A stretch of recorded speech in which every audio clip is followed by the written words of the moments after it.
Happy Friday. Phil Lindemann with your midday news on Krystal 93. Vail Resorts is spending $320 million company-wide on chairlifts, lodges, and terrain next season, the most in history, just 2 seasons out from the pandemic.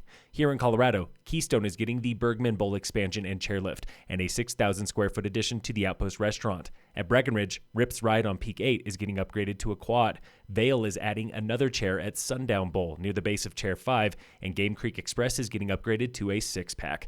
All told, 12 North American resorts are getting 18 chairlifts, 1 gondola, and hundreds of acres of terrain.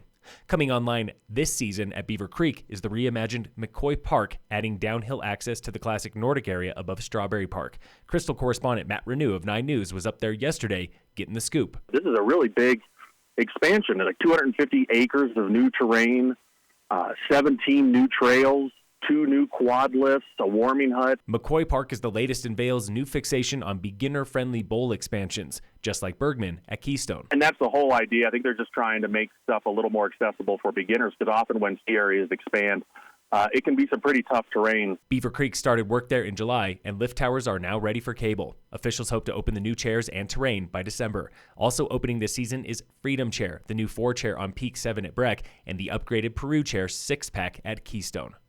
Colorado ski resorts paid the Forest Service $19.2 million in use fees last year. That's up $2 million from pandemic shutdown in 2020, but the smallest amount in a half-decade, according to the Aspen Times. State lawmakers are drafting legislation to help local ranger districts capture more of that fee money. Right now, it all goes straight to the U.S. Treasury.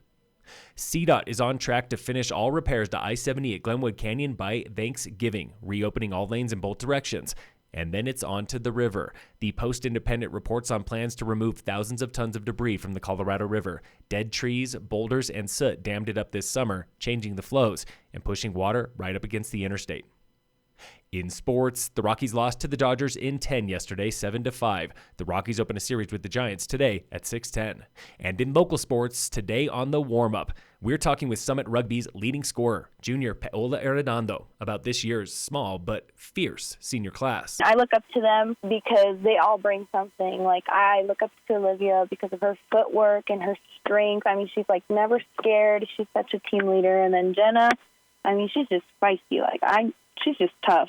And then Millie's just running through everybody. Paola and Olivia have combined for 21 tries this season. That's the most on the team.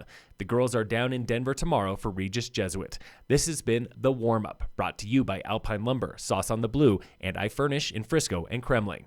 Summit High Soccer beat Salida yesterday, 3-1. Today, cross country is competing at the Clement Park Invite in Lakewood, and Tigers football is under the lights for homecoming up against Middle Park. Game time tonight's 7 o'clock. The public's invited.